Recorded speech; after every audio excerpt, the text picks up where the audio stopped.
Hello, Pisces. This is your January homework family reading for all Pisces. And I'm trying to go through it at least this first time and give you all a little bit of an explain to you all how to follow these readings, because for homework family readings, if you weren't with me when I did them like 2 years ago, then you may not really know how to follow these. And I just want to make sure I break that down before I put that out so that you can understand. Now, what Spirit explains to me when I do astrology is technically at any given time, any human being is technically having five charts running at one time for them. And the only way on a universal level that I can remotely touch base on any of these five charts at one time is to give you it this way. And that's the best that I know how to bring that forward. And typically that is because we're looking at it from your sun, your moon, your rising. We're looking at it from the universal standpoint, as well as there is always the time during the day as to where it is running exactly at that time. Now, if you are a Pisces and you are a sun sign, what you want to do is you're looking at what I'm telling you from your core aspects, from the core of who and what you are, your character, yourself, your life, and what's really deeply inside of you, the core in general. But if you are a moon Pisces, I'm really touching base more on the fact of your emotional state of mind, as well as what that does to your physical body because of that emotional state of mind. So I want you to understand when you're listening to these videos to try to apply it in this way, and it will help you. Excuse me. If you are a Pisces rising sign, then I'm looking more into, or I'm helping you look more into where your manifestation is and how your three-dimensional viewing is, because the way that you actually see it, feel it, touch it, believe it has everything to do with the way the manifestation is taking place. So that is your actual reality. So make sure when you're going back and you're listening to these videos that you're doing it from that aspect. And then, like if you are a Capricorn moon and you're a Pisces sun, go back and listen to Capricorn, but understand you're applying it to your emotional state of mind so that it should be able to cover from all aspects a little bit better than normally. This is one of the reasons why when I do readings with my clients, I spend several hours with them. Okay, with that being said, Pisces in general, oh my God, the amount of power that you are coming into this year, the amount of magical abilities that you are coming into this year, as well as luck.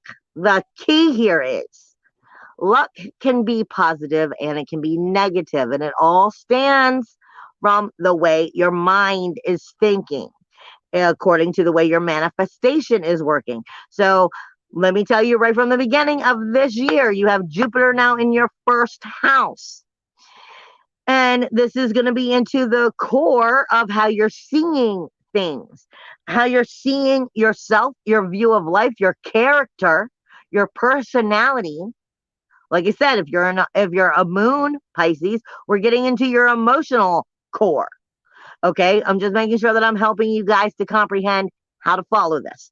So you have Jupiter now in Pisces, which is on a universal in this form, it's your first house. We are speaking about your self-awareness. We are speaking about your physical body, your view of life, your identification, your ID, your image, your appearance, how you view yourself and how others view you, which may not necessarily be the same. And Jupiter being here is bringing abundance to you. Jupiter is a magnet. It is manifestation. So depending on how you feel about yourself, how you view yourself, it's one of those things I say all the time when I'm doing these readings. If you look in the mirror and you're like, yeah, I look pretty good, then you feel better about yourself. But when you're looking in the mirror and you're having those days that you're like, I really don't like what I'm seeing, and then you're actually applying that to your manifestation. And I'm trying to get that into your head right now. That is the very beginning of it. Jupiter is abundance.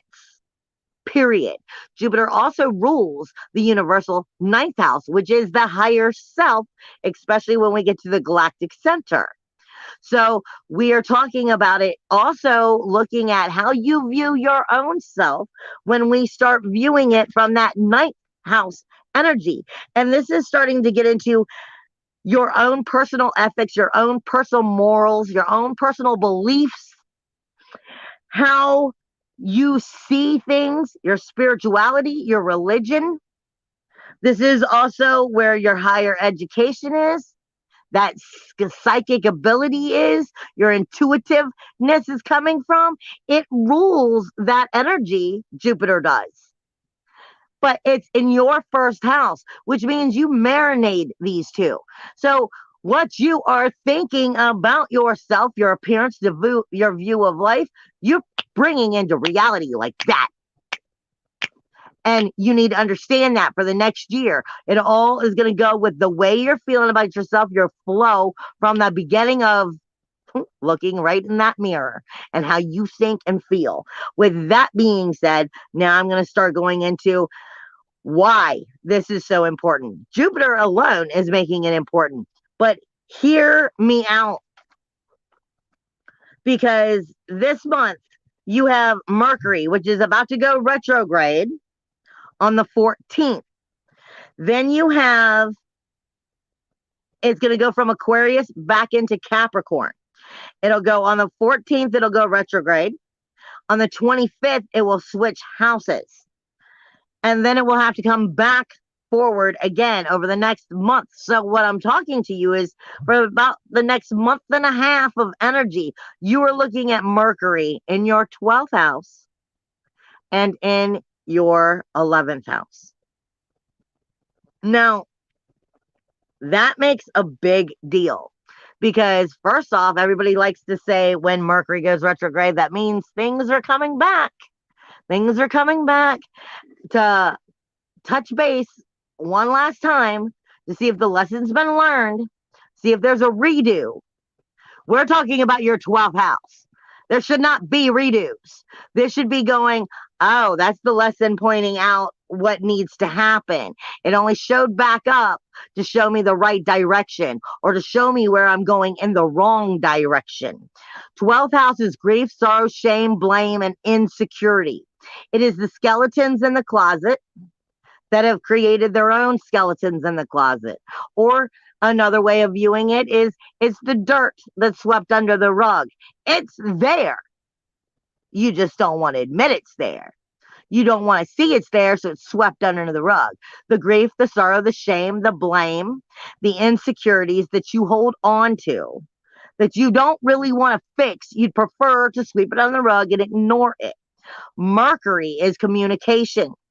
And communication normally communicates outwardly. Well, right now it's in shadow up until the 14th. And then it will go retrograde, which means up until the 14th, really, that communication of all that grief, sorrow, shame, blame, and insecurities is more or less picking at you because it's looking at nothing but the dark side. That's what shadow is. It's starting to pick apart the dark side of things, not because it's trying to make you negative, but it's making you see what you're avoiding and making you acknowledge what you need to pay attention to. Then when it goes retrograde, sometimes it's still dark. But what you have to understand is, and with it being in your 12th house, most likely it's still going to be dark.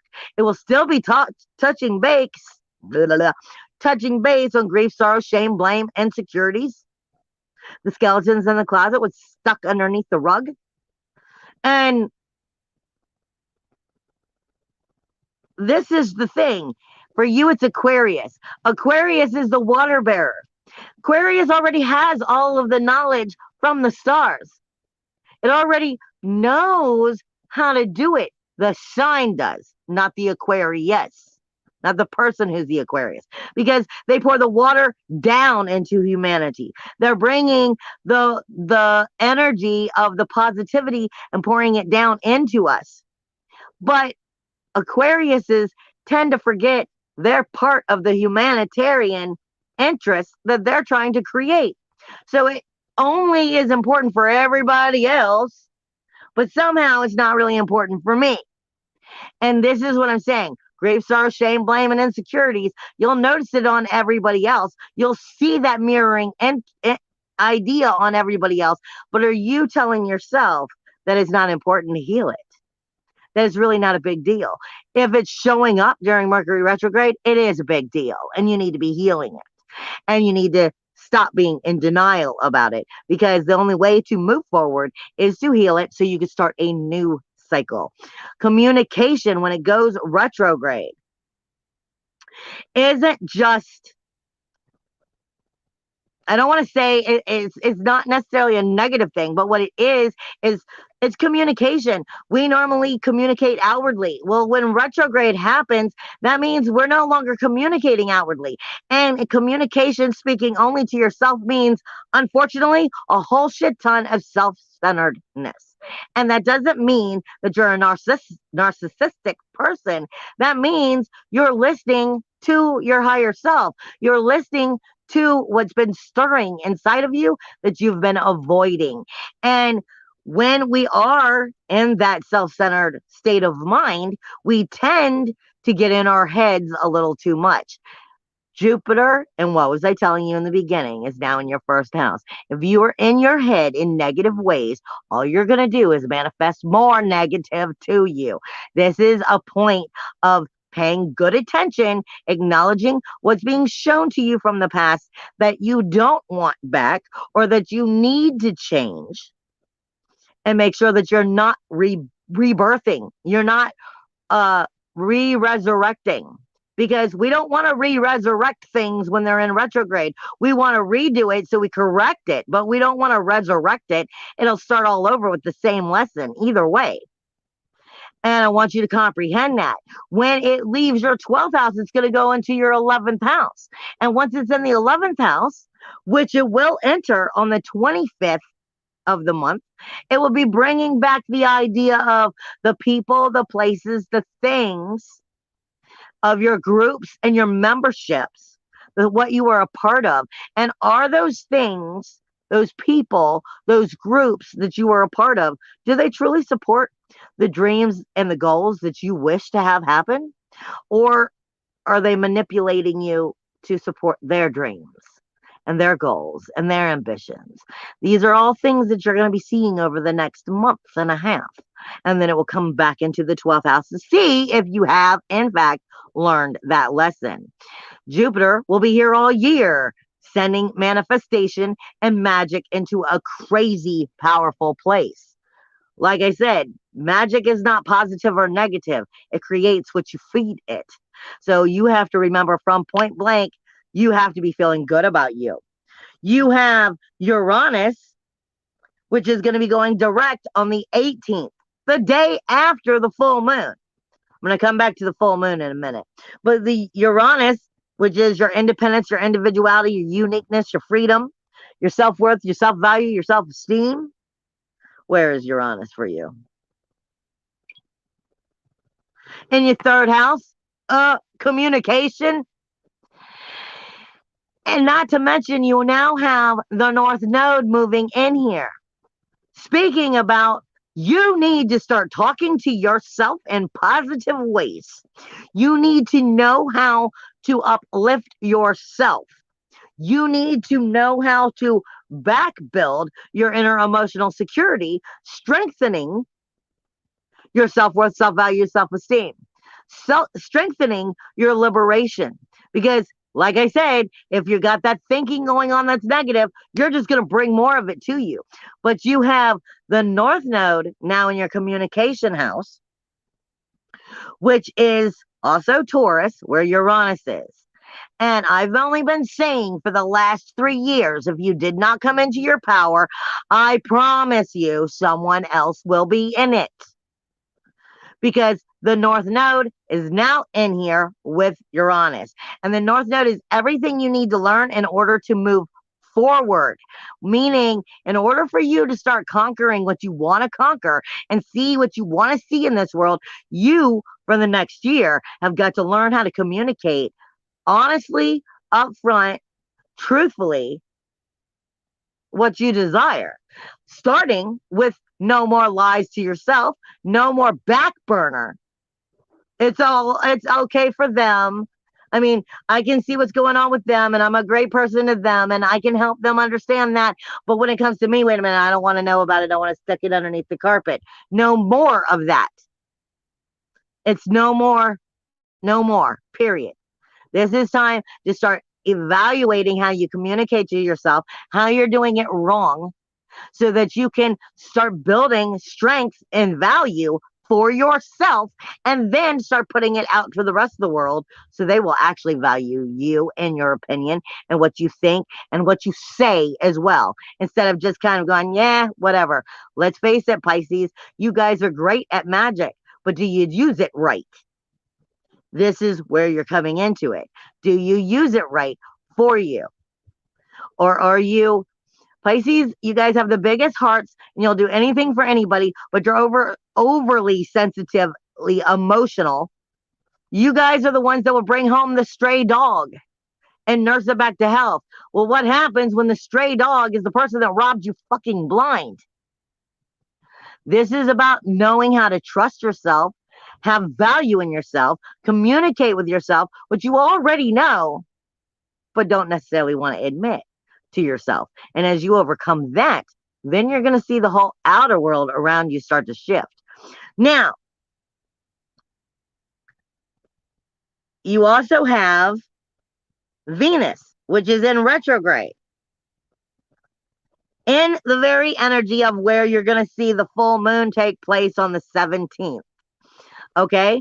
And no, it's directly across from that energy, but that still is very important because for you, everything about your fifth house is questioning your 11th house. So let me put it to you this way. Your 11th house is the outer world. It is the authority of the outer world. It is our jobs. It is our political arena. It is where our honor and our reputation is. It is how we financially succeed or fail. It is our career zone. It is where our duty to the world is and the authority of the world is over us. Right there's one of your keys. This area is loaded right now. It has the sun in it up until the 1st. This is where you are right now. You are in the 11th house. You are seeing where the outer world is making you question what you really want. Is it making you feel like you don't have a choice because it's pushing you in a direction that you have to follow? That's part of what this full moon is bringing up, as well as the fact you're walking through the 11th house, the outer authority. And the outer authority of the world right now for you has the sun in it, illuminating its power. It has Venus in it, making you very uncomfortable in areas that it wants you to be uncomfortable in. Venus is not love. Venus tells you about what makes you feel good and why. And she tells you about what makes you feel disrespected, hurt, lied to, betrayed, and why. She is your emotional state of mind, as well as your physical state of mind. I say it a million times. If you put your hand in an oven, cooking some cookies, 365 degrees without an oven mitt, and you burn your physical body, that's Venus saying, that shit hurts me. Why do you do this to me? Venus is telling you where the outer world is making you comfortable and that you can trust it, and where it is telling you the lie and you should know better than to trust it. It is teaching you. exactly what the truth is and where your value system is on that. Not to mention, you have Juno here, which is the sacrifice and the commitment it takes to create the outer world you want by standing up in it and being what you want it to be, not what the world is telling you it has to be.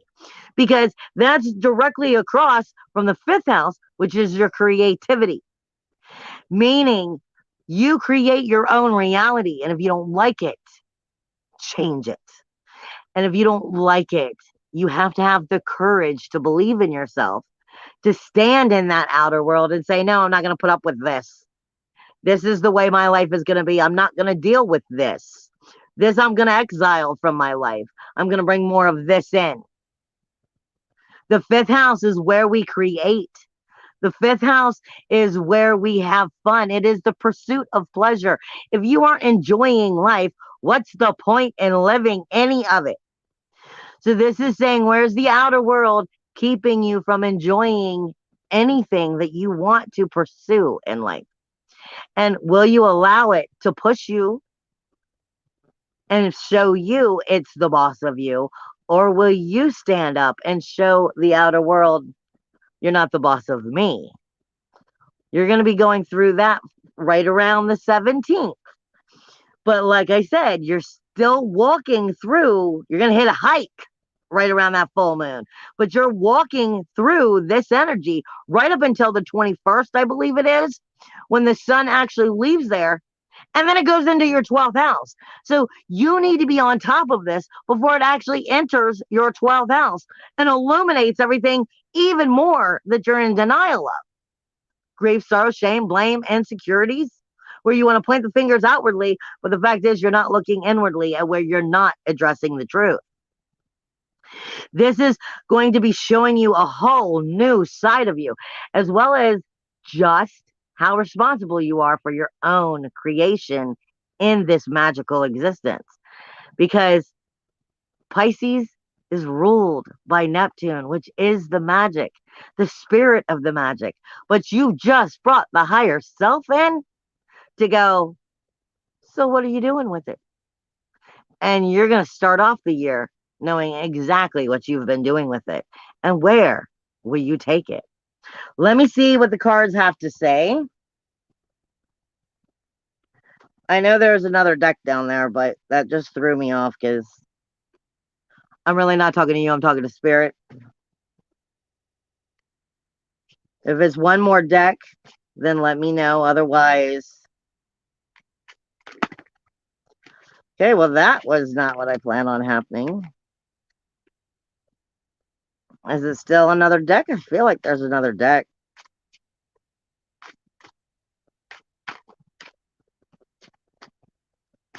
You're bouncing around way too much for me, Spirit. What was I saying? The first deck brings out abundance. What was I saying? You can't make this shit up. It all is going to be abundantly coming to you depending on where your mindset is.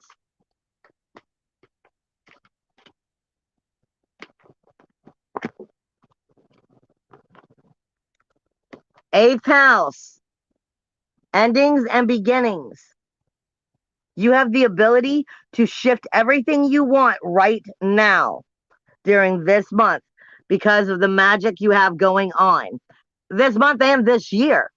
It's the end of one kind of lifestyle, one kind of relationship, one kind of anything, and the beginning of a new. But the eighth house is also telling you the only way that that happens is if you are setting the foundation for it. You're changing the rules, the walls, the boundaries, and you're allowing it to shift the way it needs to. You're also getting Uranus telling you to stand in your power, your independence, your individuality, your uniqueness, your freedom. You are creating whatever is going on. And which deck is it? Thank you. Yeah, I kind of will catch an attitude with them sometimes. And last but not least, come back here.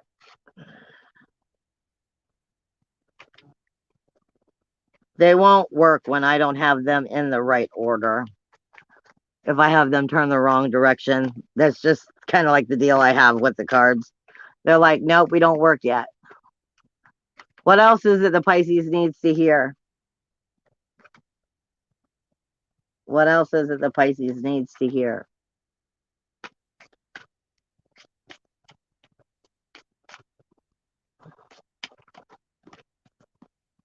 Pisces.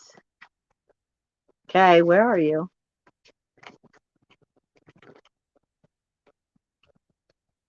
No. Where did you go? Come back.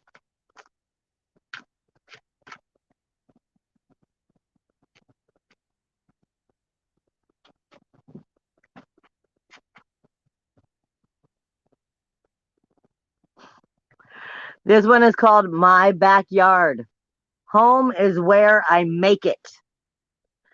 I can find sanctuary everywhere and every day.